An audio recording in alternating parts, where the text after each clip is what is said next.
শরীয়তপুরের মাঠে মাঠে দুলছে এখন সোনালী ধান, কিন্তু তীব্র তাপদাহের কারণে বেশি টাকা দিয়েও মিলছে না বোরো ধান কাটার শ্রমিক। তাই বাধ্য হয়ে নিজ জমির ধান নিজেরাই কাটছেন কৃষকরা।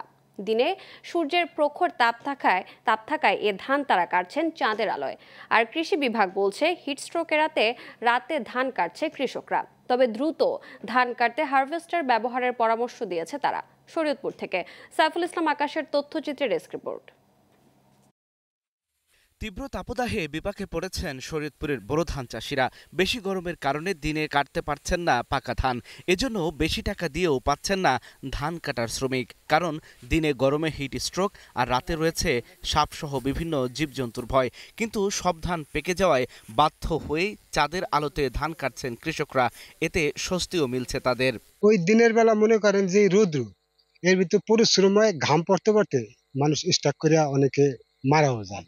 টিভিতে দেখছে ধান কাটতে যায়, দিনে তাপমাত্রায় কৃষকরা মারা যায়। তার জন্য আমার পরিবার দিনে কাজ করার জন্য সম্মতি না, তার জন্য আমি রাত্রে কাজ করতেছি। রাত্রে ধান কাটি, দিনে ধান নেই। রাত্রে কাটলে অনেক কাটা যায়, কাজ করা যায়, শান্তিও পাওয়া যায়, গরমও কম লাগে। এই কারণে রাত্রে কাটি। কৃষকরা বলছেন অনেকটা নিরুপায় হয়েই রাতে ধান কাটতে হচ্ছে তাদের। আর স্থানীয়রা বলছে রাতে ধান কাটার দৃশ্য আগে দেখেনি তারা। আগে কখনো দেখি নাই, এই ফার্স্ট টাইম দেখলাম যে রাতের বেলা ধান কাটতেছে গরমের কারণে। যারা কিষাণ আছে তারাও আসলে ভয় পাচ্ছেন মাঠে নামার জন্য। দেখা গেছে হিট স্ট্রোকের একটা আশঙ্কা থাকে। এমন টানা তাপদাহ চলতে থাকলে ধান উৎপাদনে কিছুটা সমস্যা হতে পারে বলে মনে করছে কৃষি বিভাগ। তবে দ্রুত ধান কাটতে হারভেস্টার ব্যবহারের পরামর্শ তাদের।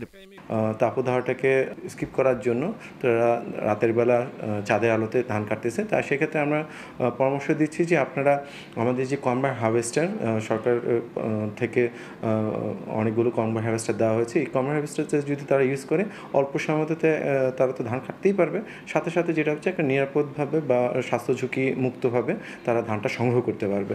চলতি মৌসুমে শরীয়তপুরের ৬ উপজেলায় ২৫,৫২৬ হেক্টর জমিতে বোরো ধানের আবাদ করা হয়েছে। আর ধান উৎপাদনের লক্ষ্যমাত্রা নির্ধারণ করা হয় ১,১৭,৬২৭ metric ton. Global television news desk.